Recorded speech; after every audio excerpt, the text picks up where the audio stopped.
Radio Publique Africaine.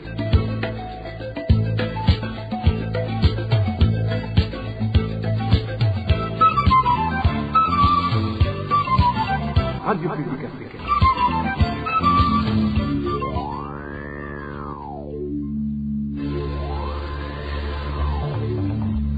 C'est le moment de suivre le journal parlé en français. À la présentation, Janvier Ninina Hazgu.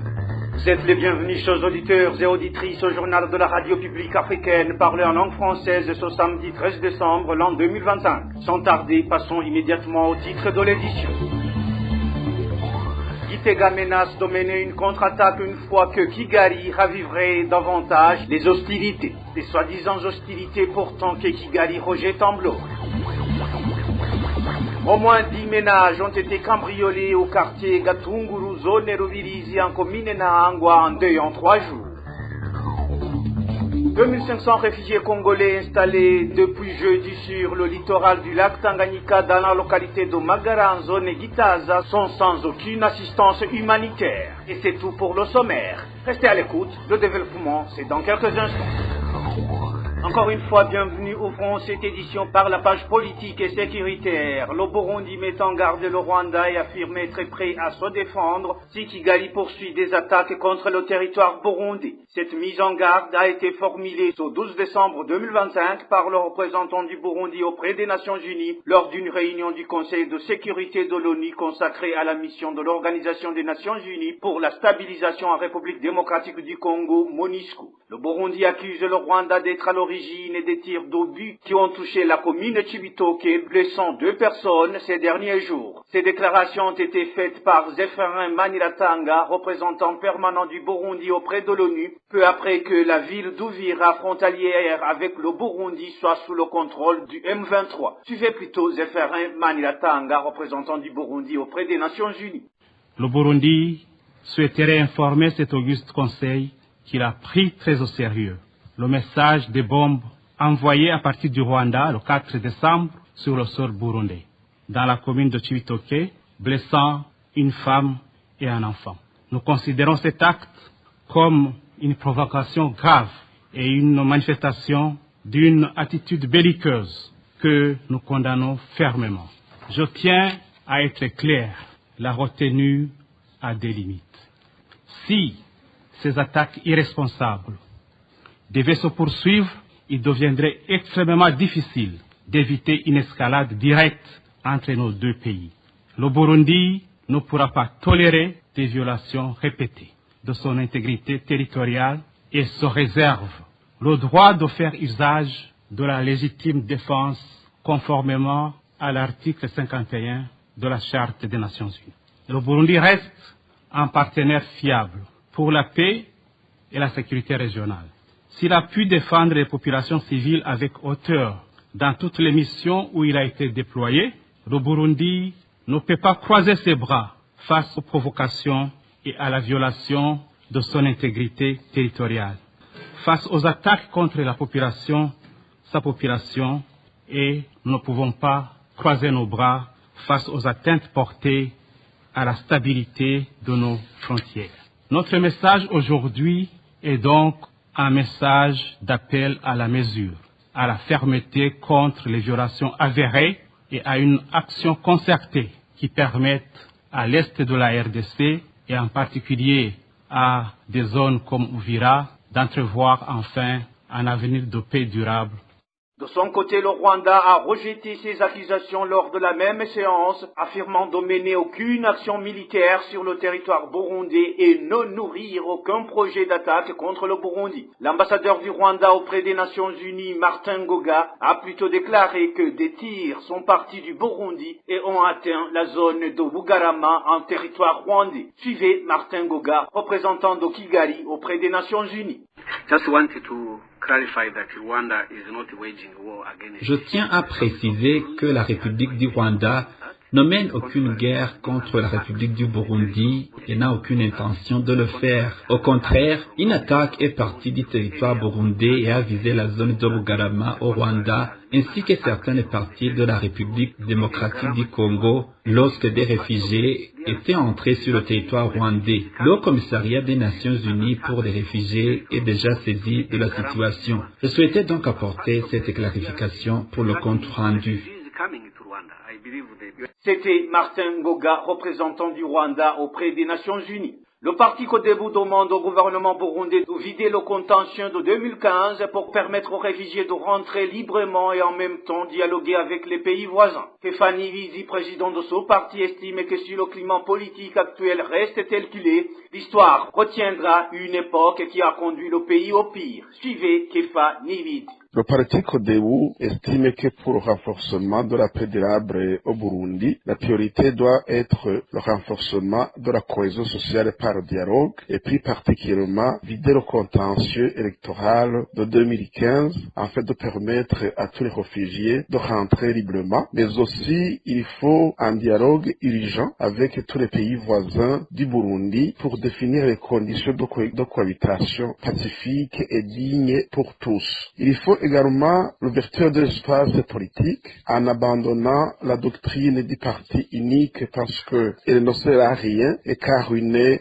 notre nation. Donc il faut un dialogue inclusif pour que tous ensemble nous définissions les modalités pratiques de gouvernance de notre pays qui entraînent tempête. Rappelons ici que l'ouverture de l'espace politique et la considération d'autrui n'est jamais une faiblesse ou une humiliation, c'est plutôt la véritable force de tout homme politique qui prétend vouloir diriger son pays. Et c'est pour cette raison qu'au niveau du parti Codebu, on s'inquiète et que cette période pourrait être retenue par l'histoire comme une époque qui a conduit à la dérive de notre pays. Et nous encourageons toute la classe politique, notamment et plus principalement le parti au pouvoir, de choisir le bon chemin de la cohésion sociale, du dialogue et de vérité de l'espace politique avant qu'il ne soit trop tard. C'était Kefa Nivizi, président du parti Codebu. Dans le but de rappeler que les victimes des massacres survenus les 11 et 12 décembre l'an 2015 ne sont pas oubliées et de continuer à réclamer justice, une conférence réunissant les défenseurs des droits humains est organisée ce samedi dans la ville de Liège, en Belgique, par l'organisation Focodé. Pacifique Nini Nahazwe, président du Focodé, indique que c'est aussi une occasion importante de faire passer un message selon lequel, même après 10 années de résilience, il reste debout et le combat continue. Suivez plutôt Pacifique Nini Nahazwe, président du Focodé. C'est une occasion d'échanger sur les défis rencontrés par les défenseurs des droits humains, mais aussi sur les perspectives d'avenir. Au cours de cette décennie, nous avons vu des défenseurs des droits de l'homme qui ont connu des attaques sans précédent.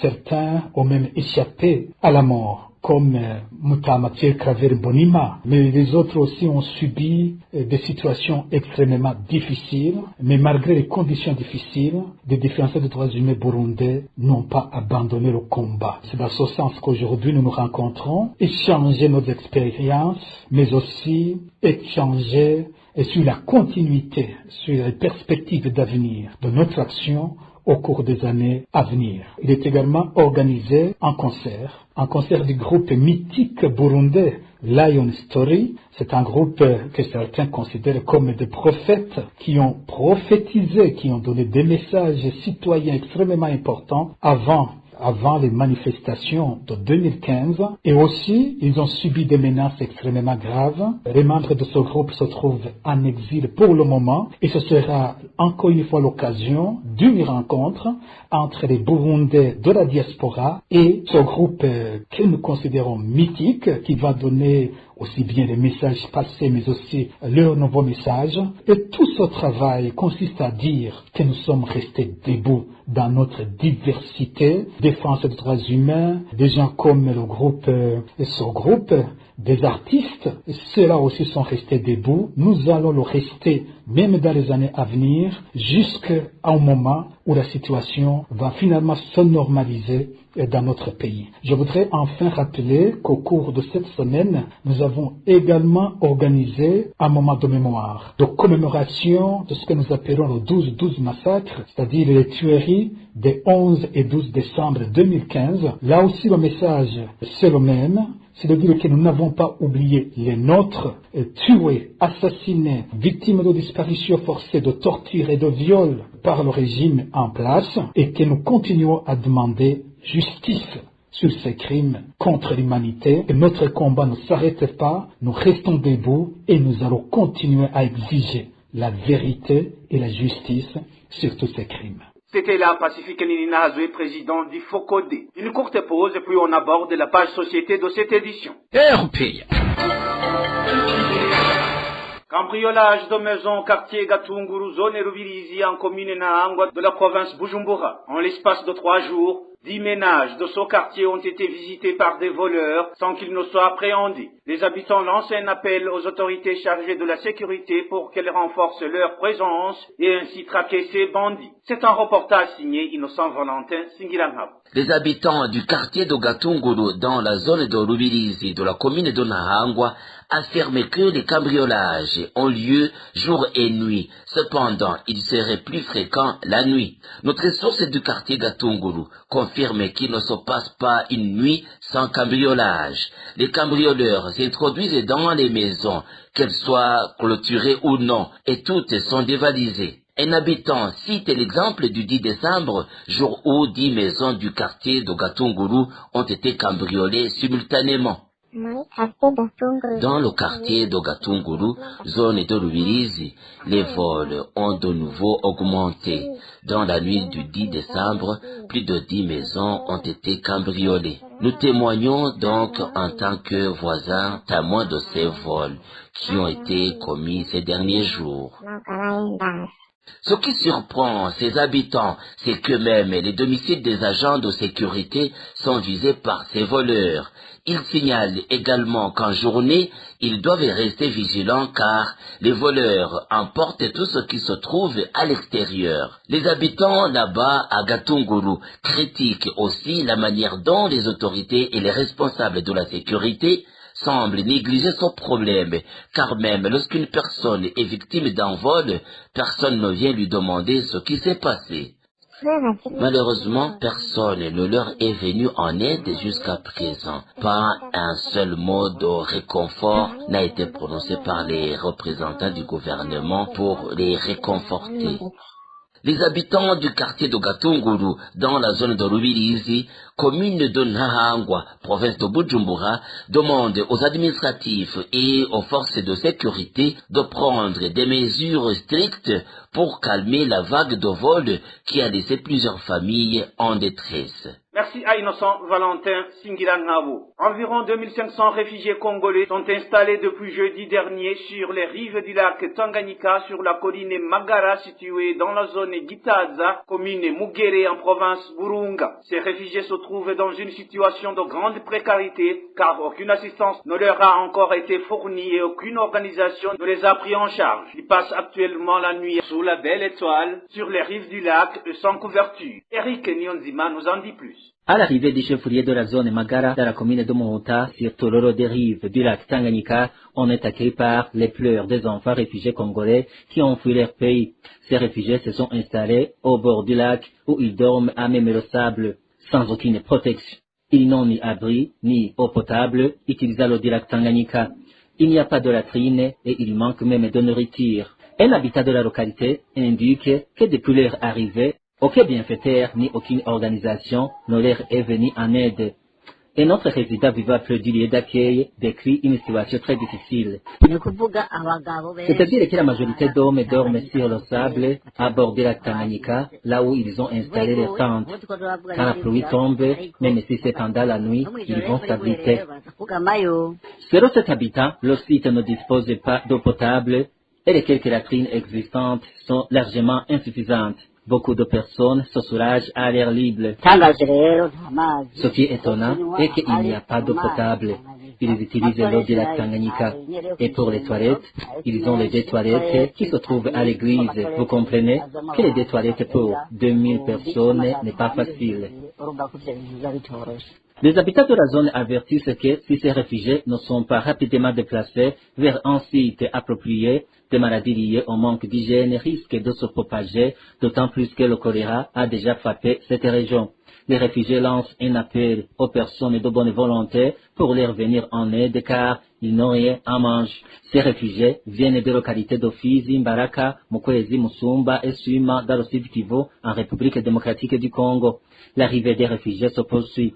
Dans la nuit de ce vendredi, 5 embarcations ont encore traversé le lac Tanganyika en transportant de nouveaux réfugiés. C'était un reportage signé Eric Niyonzima.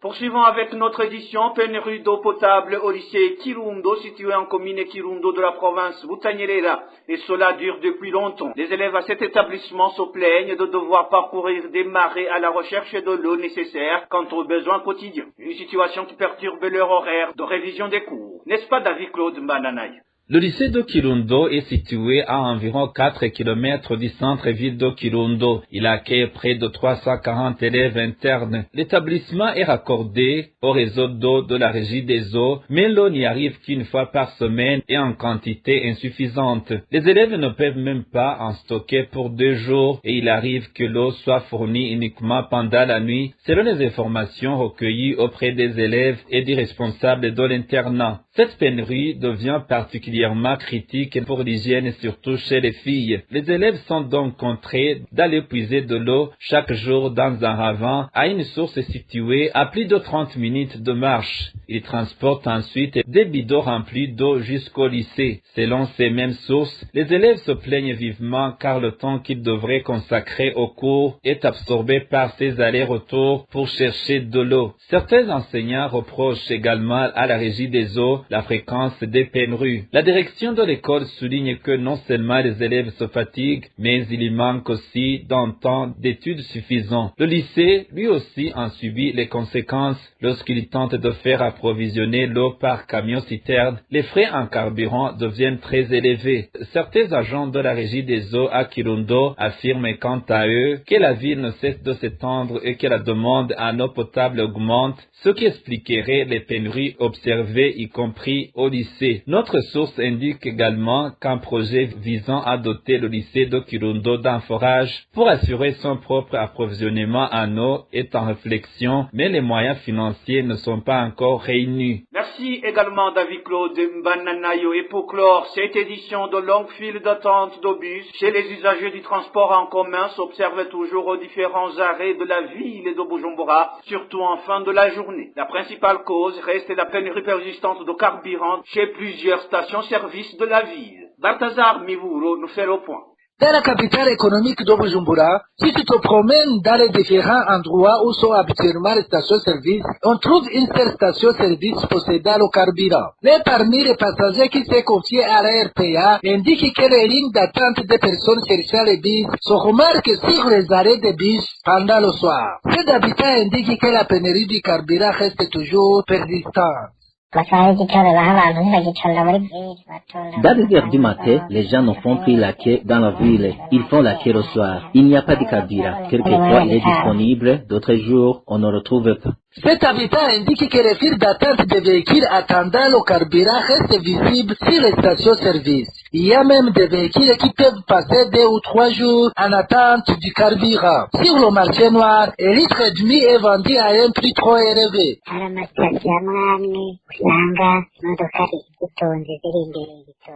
Il y a des stations où l'on voit des véhicules en ligne d'attente et autres. On te dit qu'ils sont passés 2 ou 3 jours sans carburant. Pour le moment, sur le marché noir, une bouteille d'1,5 litre est vendue entre 35 et 40 000.